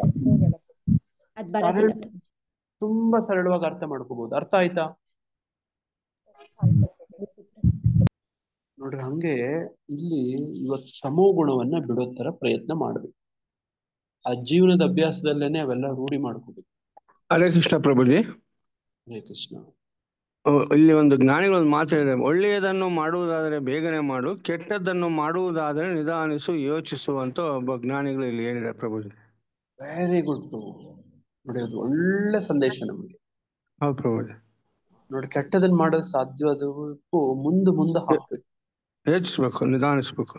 ಒಳ್ಳೆಯವನೇ ಮುಂದೆ ಹಾಕ್ತಿವಿ ನಾವು ಅಲ್ವಾ? ನಾವು ದುರದೃಷ್ಟ. ಒಳ್ಳೆಯವ ಇದ್ರೆ ನೋಡಿ ನಾಳೆ ಅಂತೀವಿ, ನಾಳೆ ನೋಡೋಣ, ಮಾಡೋಣ, ಆಮೇಲೆ ನೋಡೋಣ. ನೋಡಿ ಕೆಟ್ಟದ್ದು ಏನಾದ್ರು ಇದ್ರೆ ಇವಾಗೆ ಮಾಡೋಣ ಅನ್ಸುತ್ತೆ ನಮಗೆ. ನೋಡಿ ಇದು ತಮೋಗುಣ. ನೋಡಿ ಇದು ಅಜ್ಞಾನದಿಂದ ಹುಟ್ಟಿದ ತಮೋಗುಣವು ದೇಹದಾರಿಗಳಾದ ಎಲ್ಲ ಜೀವಿಗಳ ಭ್ರಮೆ. ಈ ಗುಣದ ಪರಿಣಾಮಗಳೆಂದರೆ ಹುಚ್ಚು, ಆಲಸ್ಯ ಮತ್ತು ನಿದ್ರೆ. ನೋಡಿ ಇವುಗಳಿಗೆ ಒಂದು ಎಫೆಕ್ಟ್, ಕಾಸ್ ಅಂಡ್ ಎಫೆಕ್ಟ್ ಅಂತ ಇರುತ್ತೆ ನೋಡಿ. ಹಂಗೆ ಆ ಕಾಸ್ ಅಂಡ್ ಎಫೆಕ್ಟ್ ಏನಂದ್ರೆ ಇದು ಹುಚ್ಚು, ಆಲಸ್ಯ, ನಿದ್ರೆ. ನೀವೇ ಗಮನಿಸಿ, ಇನ್ಮೇಲೆ ನಿಮ್ಗಾದ್ರೂ ಸರಿ, ನಿಮ್ಮ ಕುಟುಂಬ ಸದಸ್ಯರಾದ್ರೂ ಸರಿ, ಈ ಗುಣಗಳನ್ನ ಗುರುತಿಸುವಂತ ಪ್ರಯತ್ನ ಮಾಡಿ. ನೋಡಿ ಇವಾಗ ಗೊತ್ತಾಗೋಯ್ತು ಅಲ್ವಾ? ಏನ್ ಗೊತ್ತಾಗೋಯ್ತು? ಇದರ ಗುಣಲಕ್ಷಣ ಗೊತ್ತಾಯ್ತು. ಏನ್ರ ಗುಣಲಕ್ಷಣ? ಗುಣಗಳ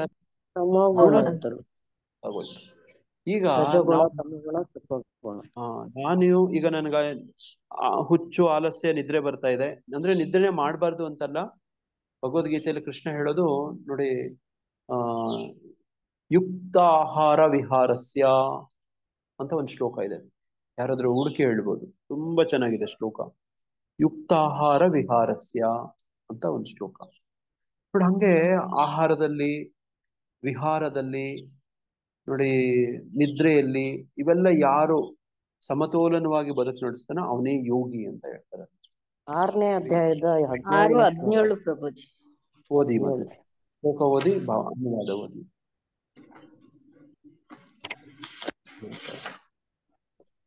ನೋಡಿ ಹಂಗೆ ಯುಕ್ತ ಆಹಾರ ವಿಹಾರಸ್ಯ ಯುಕ್ತ ಚೇತಸ್ಯ ಕರ್ಮಸು ಯುಕ್ತ ಸ್ವಪ್ನಾವಬೋಧಸ್ಯ ಯೋಗೋ ಭವತಿ ದುಃಖಃ. ಅನುವಾದ: ಆಹಾರ, ನಿದ್ರೆ, ವಿಹಾರ ಮತ್ತು ಕೆಲಸಗಳ ಅಭ್ಯಾಸಗಳಲ್ಲಿ ಮಿತವಾಗಿರುವವನಿಗೆ ಯುಕ್ತ ಪದ್ಧತಿಯ ಅಭ್ಯಾಸವು ಎಲ್ಲ ಐಹಿಕ ದುಃಖಗಳನ್ನು ಕಡಿಮೆ ಮಾಡಬಲ್ಲದ್ದು. ಹರೇ ಕೃಷ್ಣ. ಹರೇ ಕೃಷ್ಣ. ನೋಡಿ ಇಲ್ಲಿ ತುಂಬಾ ಸ್ಪಷ್ಟ ಆಗತ್ತೆ ನೋಡಿ, ಇವುಗಳೆಲ್ಲ ನಾವು ಸಮತೋಲನಾಗಿ ಇರ್ಬೇಕು ಅಂತ. ನೋಡಿ ಹಂಗೆ ಈ ಅಜ್ಞಾನದಲ್ಲಿದ್ದವರು, ತಮೋಗುಣದಲ್ಲಿದ್ದವ್ರಿಗೆ ಇದು ಆಗೋದಿಲ್ಲ. ಅತಿಯಾದ ನಿದ್ರೆ, ಅತಿಯಾದ ಆಹಾರ, ಅತಿಯಾದ ವಿಹಾರ ಅಲ್ವಾ. ನೋಡಿ ನೀವೇ ನಿಮ್ಮ ಮಕ್ಕಳನ್ನ, ವಿಶೇಷ ಸ್ಕೂಲ್ಗೆ ಹೋಗೋ ಮಕ್ಕಳು, ಕಾಲೇಜ್ಗೆ ಹೋಗೋ ಮಕ್ಕಳು, ನೀವು ನಿಯಂತ್ರಿಸಕ್ ಹೋಗ್ತೀವಿ, ಅವರು ನಿಮ್ ನಿಯಂತ್ರಣದಲ್ಲೇ ಇರಲ್ಲ ಅಲ್ವಾ. ತುಂಬಾ ಕಷ್ಟ. ನೋಡಿ ಹಂಗೆ ಇವು ಬೆಳಿಗ್ಗೆ ಎದ್ದೋಳಂದ್ರೆ ಇವು ಬದ್ಧ ಆತ್ಮನ್ನ ಬಂಧಿಸ್ತವೆ ಅನ್ನೋದು ವಿಚಾರ. ಭಾವಾರ್ಥದಲ್ಲಿ ಶ್ರೀಲ ಪ್ರಭುಪಾದರು ಹೇಳ್ತಾರೆ, ಈ ಶ್ಲೋಕದಲ್ಲಿ ತೂ ಎನ್ನುವ ಪದದ ನಿಖರವಾದ ಅನ್ವಯ ಪದ ಅರ್ಥವತ್ತಾಗಿದೆ ಅಲ್ವಾ. ನೋಡಿ ಇಲ್ಲಿ ಹೇಳ್ತಾರೆ ತಮಃ ತೂ. ನೋಡಿ ತಮಸ್ತ್ವ ಅಂತ ಇದೆ, ತಮಸ್ತ್ವ ಅಜ್ಞಾನಂ ಅಂತ ಶ್ಲೋಕದಲ್ಲಿ ಹೇಳಿದ್ದಾರೆ. ನೋಡಿ ನೀವು ಭಗವದ್ಗೀತೆ ಕೈಯಲ್ಲಿ ಇದ್ರೆ 8ನೇ ಶ್ಲೋಕದ ಪದದ ಅರ್ಥ ನೋಡ್ಬೋದು. ತಮಃ ತು ಅಜ್ಞಾನಜಂ ಅಂತ ಇದೆ. ತಮೋಗುಣವು ಆದರೆ ಅಂತ ಇದೆ. ತಮಃ ತಮಗುಣವು, ತು ಆದರೆ, ಅಜ್ಞಾನಜಂ ಅಜ್ಞಾನದ ಉತ್ಪನ್ನವು ಎಂದು. ನೋಡಿ ಇಲ್ಲಿ ಈ ಶ್ಲೋಕದಲ್ಲಿ ತು ಎನ್ನುವ ಪದದ ನಿಖರವಾದ ಅನ್ವಯವು ಅರ್ಥವತ್ತಾಗಿದೆ. ತಮೋಗುಣವು ಬದ್ಧ ಆತ್ಮನ ಒಂದು ಬಹು ವಿಶಿಷ್ಟ ಗುಣ ಎಂದು ಇದರ ಅರ್ಥ. ನೋಡಿ ಬದ್ಧಾತ್ಮಗಳಿಗೆ ಕೆಲವೊಂದು ಗುಣ ಸೂಚನೆ ಲಕ್ಷಣಗಳಿದಾವೆ, ವಿಶೇಷ ಗುಣಗಳಿದಾವೆ. ಅದೇನಂದ್ರೆ ನೋಡಿ ಇದು ಏನದು ಅಂದ್ರೆ, ತಮೋಗುಣವು ಸತ್ವಗುಣಕ್ಕೆ ವಿರುದ್ಧವಾದದ್ದು. ಸತ್ವಗುಣದಲ್ಲಿ ಮನುಷ್ಯನು ಜ್ಞಾನವನ್ನು ಬೆಳೆಸಿಕೊಂಡು ಪ್ರತಿಯೊಂದು ವಿಷಯವನ್ನೂ ಅರ್ಥ ಮಾಡಿಕೊಳ್ಳಬಲ್ಲ ಸತ್ವಗುಣವನ್ನು. ಆದರೆ ತಮೋಗುಣವು ಇದಕ್ಕೆ ವಿರುದ್ಧವಾದದ್ದು. ತಮೋಗುಣದ ಪ್ರಭಾವಕ್ಕೆ ಸಿಕ್ಕ ಪ್ರತಿಯೊಬ್ಬನೂ ಹುಚ್ಚನಾಗುತ್ತಾನೆ. ನೋಡಿ ಅಲ್ಲೇನಾಗ್ತಾನೆ, ಜ್ಞಾನಿ ಆಗ್ತಾನೆ. ಜ್ಞಾನದ ಸಂಕೇತ ಏನು, ಬೆಳಕು, ಸುಖ ಸಿಗುತ್ತೆ. ಇಲ್ಲಿ ನೋಡಿ ನೋಡಿ ಹಿಂಗೆ ನೋಡಿ ಇಲ್ಲಿ ಹುಚ್ಚನು ಯಾವುದು ಏನು ಎಂದು ಅರ್ಥ ಮಾಡಿಕೊಳ್ಳಲಾರ, ಮುನ್ನಡೆಯುವ ಬದಲು ಅವನು ಕೀಳ ಸ್ಥಿತಿಗೆ ಬರುತ್ತಾನೆ. ತಮೋಗುಣದ ವಿವರಣೆಯು ವೇದ ಸಾಹಿತ್ಯದಲ್ಲಿ ಕಾಣುತ್ತದೆ. ವಸ್ತು ಯಥಾತ್ಮ್ಯ ಜ್ಞಾನಾವರಕಂ ವಿಪರ್ಯಯ ಜ್ಞಾನಜನಕಂ ತಮಃ. ಅಜ್ಞಾನದ ಪ್ರಭಾವದಿಂದ ಮನುಷ್ಯನಿಗೆ ವಸ್ತು ಇರುವಂತೆಯೇ ತಿಳಿದುಕೊಳ್ಳಲು ಸಾಧ್ಯವಾಗುವುದಿಲ್ಲ. ಉದಾಹರಣೆಗೆ, ಪ್ರತಿಯೊಬ್ಬನೂ ತನ್ನ ಅಜ್ಜನು ಸತ್ತಿದ್ದಾನೆ, ಆದುದರಿಂದ ತಾನು ಸಾಯುತ್ತೇನೆ ಎನ್ನುವುದನ್ನು ಕಾಣಬಲ್ಲ. ಮನುಷ್ಯನಿಗೆ ಸಾವು ಉಂಟು, ಅವನಿಗೆ ಹುಟ್ಟುವ ಮಕ್ಕಳು ಸಾಯುತ್ತಾರೆ, ಆದುದರಿಂದ ಸಾವು ಖಂಡಿತ. ನೋಡಿ ಇಂಗ್ಲಿಷ್ ಅಲ್ಲಿ ಅದಕ್ಕೆ ಹೇಳ್ತಾರೆ ಆಸ್ ಶ್ಯೂರ್ ಆಸ್ ಡೆತ್ ಅಂತ ಹೇಳ್ತಾರೆ. ನೋಡಿ ಇದೇ ವಿಚಾರವನ್ನ ಮಹಾಭಾರತದಲ್ಲಿ ಯಕ್ಷ ಪ್ರಶ್ನೆಯಲ್ಲಿ ಯುಧಿಷ್ಠಿರ ಮಹಾರಾಜನಿಗೆ ಯಕ್ಷರಾಜ ಪ್ರಶ್ನೆ ಕೇಳ್ತಾರೆ. ಅತ್ಯಂತ ಆಶ್ಚರ್ಯಕರವಾದದ್ದು ಯಾವುದು ಅಂದ್ರೆ, ನೋಡಿ ಇದೇ ಮಾತು ಹೇಳ್ತಾರೆ. ಏನಂತ ನೋಡಿ, ತನ್ನ ಅಜ್ಜನು ಸತ್ತಿದ್ದಾನೆ, ಆದುದರಿಂದ ತಾನು ಸಾಯುತ್ತೇನೆ ಎನ್ನುವುದನ್ನು ಕಾಣಬಲ್ಲ. ಮನುಷ್ಯನಿಗೆ ಸಾವು ಉಂಟು, ಅವನಿಗೆ ಹುಟ್ಟುವ ಮಕ್ಕಳು ಸಾಯುತ್ತಾರೆ, ಆದ್ದರಿಂದ ಸಾವು ಖಂಡಿತ. ಆದರೂ ಮನುಷ್ಯನು ಹುಚ್ಚಾಗಿ ಹಗಲು ರಾತ್ರಿ ಕಷ್ಟಪಟ್ಟು ಹಣವನ್ನು ಸಂಗ್ರಹಿಸುತ್ತಾರೆ. ಇದೇ ಮಾತು ಯುಧಿಷ್ಠಿರ ಮಹಾರಾಜ ಹೇಳ್ತಾನೆ. ಆಶ್ಚರ್ಯ ಅಂದ್ರೆ ಯಾವುದು, ಏನು ಆಶ್ಚರ್ಯ ಅಂದ್ರೆ, ಜನ ಪ್ರತಿದಿನ ಸಾಯೋದನ್ನ ನೋಡ್ತಾರೆ, ಆದ್ರೆ ನನಗ್ ಮಾತ್ರ ಸಾವು ಬರಲ್ಲ ಅಂತ ಅವರು ಹಂಗೆ ಬದುಕ್ತಾರೆ ಅನ್ನೋದು ಆಶ್ಚರ್ಯ ಅಂತ ಹೇಳ್ತಾರೆ. ನೋಡಂಗೆ ನಿತ್ಯವಾದ ಚೇತನಕ್ಕೆ ಲಕ್ಷ್ಯ ಕೊಡುವುದಿಲ್ಲ, ಆತ್ಮಕ್ಕೆ ನಾವು ಪ್ರಮುಖತೆನೆ ಕೊಡೋದಿಲ್ಲ. ನೋಡಿ ಇದಕ್ಕೆ ಈ ಅಜ್ಜಿ ಒಂದು ಗಿಣಿಯನ್ನ ಸಾಕೊಂಡಿರ್ತಾಳೆ, ಅದಕ್ಕೊಂದು ಚಿನ್ನದ ಪಂಜರ ಮಾಡ್ತಿರ್ತಾಳೆ. ನೋಡಿ ಯಾವಾಗ್ಲೂ ಆ ಚಿನ್ನದ ಪಂಜರನ್ನ ಒರೆಸ್ತಾ ಗೂಡಿಸ್ತಾ ನೋಡಿ ಶುಚಿ ಮಾಡ್ತಿರ್ತಾಳೆ. ಒಳಗಡೆ ಇರುವಂತ ಗಿಣಿಗೆ ಆಹಾರನೇ ಕೊಡೋದು. ಆ ಗಿಣಿ ಏನಾಗತ್ತೆ, ಈಗ ಸತ್ತೋಗುತ್ತೆ. ನಿತ್ಯವಾದ ಚೇತನಕ್ಕೆ ಲಕ್ಷ್ಯ ಕೊಡೋದಿಲ್ಲ. ನೋಡಿ ನಾವು ಕೂಡ ಹಂಗೆ ನಮ್ಮ ಒಳಗಡೆ ಇರೋ ಗಿಣಿನ ಸಾಯಿಸ್ತಾ ಇದೀವಿ. ನೋಡಿ ಇದು ಹುಚ್ಚು. ತಮ್ಮ ಹುಚ್ಚಿನಲ್ಲಿ ಅವರು ಆಧ್ಯಾತ್ಮಿಕ ತಿಳುವಳಿಕೆಯಲ್ಲಿ ಮುನ್ನಡೆಯಲು ಹಿಂಜರಿಯುತ್ತಾರೆ. ಅದಕ್ಕೆ ಭಗವದ್ಗೀತೆ ತಗೊಳ್ಳಿ ಅಂದ್ರೆ ತಗೊಳಲ್ಲ, ಆನ್ಲೈನ್ ಕ್ಲಾಸ್ಗಳು ಬನ್ನಿ ಅಂದ್ರೆ ಬರೋದಿಲ್ಲ. ಯಾಕೆ, ಅವ್ರಿಗೆ ಹಿಡ್ಕೊಂಡಿರೋ ಹುಚ್ಚು ಎಲ್ಲಿ ಹೋಗ್ಬಿಡುತ್ತೋ ಅಂತ. ನೋಡಿರ್ತೀರಾ, ಕೆಲವರು ಹುಚ್ಚಿಟ್ಕೊಂಡು ಅವ್ರಿಗೆ ಸ್ನಾನ ಮಾಡ್ಸಕ್ ಹೋದ್ರೆ ಸ್ನಾನನೇ ಮಾಡಿಸ್ಕೊಳ್ಳಲ್ಲ, ಗೊತ್ತಾ ಅವರು ಅಲ್ವಾ. ಅವರು ತಯಾರೇ ಇರೋದಿಲ್ಲ ಅದರಿಂದ ಆಚೆ ಬರಕ್ಕೆ. ನೋಡಿ ಹಂಗೆ ನೋಡಿ ಯಾರಿಗೆ ನಿಜವಾಗ್ಲೂ ಅವ್ರ ಬಗ್ಗೆ ಕಾಳಜಿ ಇರುತ್ತೋ ನೋಡಿ, ಅವರು ಒಂದ್ ಹೆಜ್ಜೆ ಮುಂದೆ ಹೋಗಿ ಬಲವಂತ ಮಾಡಿ ಆದ್ರೂ ಮಾಡ್ತಾರೆ. ಅದನ್ನೇ ನಿತ್ಯಾನಂದ ಪ್ರಭುಗಳು ಮಾಡ್ತಿದ್ರು. ಹರಿದಾಸ್ ಠಾಕೂರ್ ಮಾಡ್ತಿದ್ರು. ಜಗಾಯಿ ಮಾದಯ್ಯ ಕಾಲಿಗೆಲ್ಲ ಬಿದ್ದು ಮನೆಗಳಿಗೆ ಹೋಗಿ ನೋಡಿ ಕೃಷ್ಣ ಪ್ರಜ್ಞೆ ತಗೊಳ್ಳಿ ಅಂತ ಹೇಳ್ತಿದ್ರು. ನೋಡಿ ಅವ್ರನ್ನ ಓಡಿಸ್ಕೋತಿದ್ರು ಎಷ್ಟೋ ಸರ್ತಿ. ನೋಡಿ ಅಂತಹ ಜನರು ಬಹಳ ಸೋಮಾರಿಗಳು. ಆಧ್ಯಾತ್ಮಿಕ ತಿಳುವಳಿಕೆಗಾಗಿ ಇತರರೊಡನೆ ಸೇರಿಕೊಳ್ಳುವಂತೆ ಅವರನ್ನು ಆಹ್ವಾನಿಸಿದಾಗ ಅವ್ರಿಗೆ ಹೆಚ್ಚು ಆಸಕ್ತಿ ಇರೋದಿಲ್ಲ. ನೋಡಿದ ನಿತ್ಯಾನಂದ ಪ್ರಭುಗಳು ಹರಿದಾಸ್ ಠಾಕೂರ ಜಗಾಯಿ ಮಾದೈ ಕಥೆಗಳೆಲ್ಲ ಕೂಡ ಕಾಣ್ತಾರೆ. ಹಿಡ್ಕೊಂಡು ಹೊಡಿತಾರೆ, ರಕ್ತ ಬರೋಂಗ್ ಹೊಡಿತಾರೆ. ನೋಡಿ ಹಿಂಗೆ ರಜೋಗುಣವು ನಿಯಂತ್ರಿಸುವ ಮನುಷ್ಯನಂತೆ ಸಹ ಅವರು ಚಟುವಟಿಕೆಯಿಂದಿರುವುದಿಲ್ಲ. ನೋಡಿ ರಜೋಗುಣದ್ದು ಏನ್ ಮಾಡುತ್ತೆ, ಮನುಷ್ಯನ್ ಸಹ ಅವರು ಚಟುವಟಿಕೆಯಿಂದ ಇರೋದಿಲ್ಲ. ರಜೋಗುಣದವ್ರು ಏನ್ ಮಾಡ್ತಾರೆ, ಹೈಪರ್ ಆಕ್ಟಿವಿಟಿ, ಸಿಕ್ಕಾಪಟ್ಟೆ ಕ್ರಿಯಾಶೀಲವಾಗಿರೋದು, ಸುಮ್ಮನೆ ಕೂತ್ಕೊಳ್ಳಲ್ಲ. ಏನಾದ್ರೂ ನೋಡಿ ಹಣ ಸಂಪಾದನೆ ಮಾಡಕ್ಕೋ, ನೋಡಿ ಮಜಾ ತಗೊಳಕೋ ಏನಾದ್ರೂ ಮಾಡ್ತಿರೋದು, ತುಂಬಾ ಚಟುವಟಿಕೆಯಿಂದ ಇರ್ತಾರೆ ರಜೋಗುಣದವರು. ತಮೋಗುಣದವರು ಹಂಗಲ್ಲ ಅಲ್ವಾ. ತಮೋಗುಣದಲ್ಲಿ ಮುಳುಗಿ ಹೋಗಿರುವವನ ಇನ್ನೊಂದು ಲಕ್ಷಣವೆಂದರೆ ಅವನು ಅಗತ್ಯವಾಗಿರುವುದಕ್ಕಿಂತ ಹೆಚ್ಚಿನ ನಿದ್ರೆ ಮಾಡುತ್ತಾನೆ. 6 ಗಂಟೆಗಳ ನಿದ್ರೆ ಸಾಕು. ಆದರೆ ಅಜ್ಞಾನದ ಗುಣದ ಮನುಷ್ಯನು ದಿನಕ್ಕೆ ಕೊನೆಯ ಪಕ್ಷ 10-12 ಗಂಟೆ ನಿದ್ರೆ ಮಾಡುತ್ತಾನೆ. ನನ್ನ ಕ್ಲಾಸಲ್ಲಿ ನಾನು ಕೆಲಸಕ್ಕೆ ನನ್ನ ಸ್ಟೂಡೆಂಟ್ಸ್ ಕೇಳ್ತೀನಿ, ಏನ್ ಇಷ್ಟ ನಿಮ್ಗೆ ಅಂದ್ರೆ ಬಹಳಷ್ಟು ಜನ ಹೇಳ್ತಾರೆ ನನಗೆ ನಿದ್ರೆ ಮಾಡೋದು ಇಷ್ಟ ಅಂತ ಹೇಳ್ತಾರೆ. ನಿಜವಾಗ್ಲೂ ಹೇಳ್ತಿದ್ದೀನಿ, ಹಿಂಗೆ ಹೇಳ್ತಿದ್ದಾರೆ. ನೋಡಿ ಅವ್ರಿಗೆ ಟೈಮ್ ಸಿಕ್ಕಿದ್ರೆ ನೀವೇನ್ ಮಾಡ್ತೀರಿ ಅಂದ್ರೆ ನಿದ್ರೆ ಮಾಡ್ತೀರಿ ಅಂತಾರೆ. ನೋಡಿ ಅದನ್ನೇ ಚಿಂತೆ ಇಲ್ದಿದ್ದವನ್ಗೆ ಸಂತೆಯಲ್ಲೂ ನಿದ್ದೆ ಅಂತ ಹೇಳ್ತಾರೆ. ಅವ್ರಿಗೇನ್ ಚಿಂತೆ ಇಲ್ಲ, ಅಜ್ಞಾನ ಜ್ಞಾನ ಇಲ್ಲ. ನೋಡಿ ಇಂತಹ ಮನುಷ್ಯನು ಸದಾ ನಿರುತ್ಸಾಹಿಯಾಗಿರುವಂತೆ ಕಾಣುತ್ತಾನೆ. ಅವನಿಗೆ ಮಾದಕ ವಸ್ತುಗಳ ಸೇವನೆಯ ಮತ್ತು ನಿದ್ರೆಯ ಚಟವಿರುತ್ತದೆ. ನೋಡಿ ಈ ಮಾದಕ ದ್ರವ್ಯ ವ್ಯಸನಿಗಳಿಗೂ ನೋಡಿ ನೋಡಿ ಇವರೆಲ್ಲ ಇದೆ. ಅವ್ರು ಏನ್ ಮಾಡ್ತಾರೆ, ಯಾವಾಗ್ಲೂ ನಿದ್ರೆ ಮಾಡ್ತಿರ್ತಾರೆ. ಇದನ್ನ ಗಮನಿಸಿ ನೋಡಿ ನೋಡಿ ಮಾದಕ ದ್ರವ್ಯಗಳ ವ್ಯಸನ ಇರೋರಿಗೆ, ನೋಡಿ ತಮೋಗುಣದಲ್ಲಿರೋರಿಗೆ ಯಾವಾಗ್ಲೂ ನಿದ್ರೆ ಚಟ ಇರುತ್ತೆ. ತಮೋಗುಣದಿಂದ ಬದ್ಧನಾದ ಮನುಷ್ಯನ ಲಕ್ಷಣಗಳು ಇವು. ಹರೇ ಕೃಷ್ಣ. ಈಗ ಗೊತ್ತಾಗೋಯ್ತಲ್ಲ. ಈಗ ನಾವೇನ್ ಮಾಡ್ಬೇಕು, ನಾವಾಗ್ಲಿ ನಮ್ ಬಂಧು ಬಳಗದವರಾಗ್ಲಿ ಈ ಬಗ್ಗೆ ಜಾಗೃತಿಯಾಗಿ ಹೊರಗಡೆ ಬರುವಂತ ಪ್ರಯತ್ನ ಮಾಡ್ಬೇಕು. ಹರೇ ಕೃಷ್ಣ. ನನಗೀಗ ಒಂದು ಬೇರೆ ಇನ್ನೊಂದು ಕ್ಲಾಸ್ ಇದೆ. ನಾಯಕನಟ್ಟಿ ಗ್ರೂಪ್ ಅಲ್ಲಿ ಒಂದ್ಸತಿ ಇಡೀ ಭಗವದ್ಗೀತೆಯನ್ನ ಮುಗಿಸಿರುವಂತ ಸಂಭ್ರಮ ಆಚರಿಸ್ತಿದ್ದಾರೆ. ನೋಡಿ ತಾವು ಕೂಡ ಅಲ್ಲಿ ಭಾಗವಹಿಸ್ಬೋದು, ಭಕ್ತರ ಅನುಭವಗಳನ್ನ ಕೇಳ್ಬೋದು. ನಾನೀಗ ತಕ್ಷಣ ಕಾರ್ಯಕ್ರಮದಿಂದ ನಿರ್ಗಮಿಸ್ತಿದ್ದೀನಿ. ಆ ಗ್ರೂಪ್ ಅಲ್ಲಿ ನೋಡಿ ಗ್ರೂಪ್ ಅಲ್ಲಿ ಲಿಂಕ್ ಹಾಕ್ತೀನಿ, ನೀವೆಲ್ಲರೂ ಅಲ್ಲಿ ಜಾಯ್ನ್ ಆಗ್ಬೋದು. ಅಲ್ಲಿ ಭಕ್ತರು ಅವರ ಅನುಭವಗಳನ್ನು ಹೇಳ್ತಾರೆ. ನೋಡಿ ಇಲ್ಲೇ ನಾನು ವಾಟ್ಸಪ್ ಚಾಟ್ ಗ್ರೂಪ್ ಅಲ್ಲಿ ಹಾಕಿ ನೋಡಿ, ಅಲ್ಲಿ ಬಹುಶಃ ಅವರೊಂದು 50 ಜನ ಇರ್ತಾರೆ. ನೋಡಿ ಇದು ವಾಟ್ಸಪ್ ಚಾಟ್ ಗ್ರೂಪ್ ಅಲ್ಲಿ ಹಾಕಿದ್ದೀನಿ. ಹರೇ ಕೃಷ್ಣ ಪ್ರಭುಜಿ. ಹರೇ ಕೃಷ್ಣ ಪ್ರಭುಜಿ, ನಂದು ಗ್ರೂಪ್ ಅಲ್ಲಿ ಆಡ್ ಇಲ್ಲ, ಬೇರೆಯವ್ರ ಲಿಂಕ್ ಕಳಿಸಿದ್ರೆ ಅಷ್ಟೇ ನಾನು ಜಾಯ್ನ್ ಆಗಿನಿ. ನಾನೇನ್ ಮಾಡಿ ಪ್ರಭುಜಿ? ಶ್ವೇತಾ ಮಾತಾಜಿಯನ್ನು ಸಂಪರ್ಕ ಮಾಡ್ತೀರಾ? ನಿಮ್ಮ ಹೆಸರೇನ್ ಮಾತಾಜಿ? ಪ್ರಭುಜಿ ನನ್ನ ಹೆಸರು ಆಹ್ಲಾದಿನಿ. ಮತ್ತೆ ಸಾರಿ ಏನಂದ್ರೆ? ಆಹ್ಲಾದಿನಿ. ಓಕೆ, ನಿಮ್ ನಂಬರ್ ಹೇಳಿ ಮಾತಾಜಿ ಅವರಿಗೆ, ಶ್ವೇತಾ ಮಾತಾಜಿ ಅವರಿಗೆ. ಅವ್ರನ್ನ ಪೋಸ್ಟ್ ಮಾಡ್ತಿದ್ದೀನಿ, ನಾನು ಕಾರ್ಯಕ್ರಮದಿಂದ ನಿರ್ಗಮಿಸ್ತಿದ್ದೀನಿ.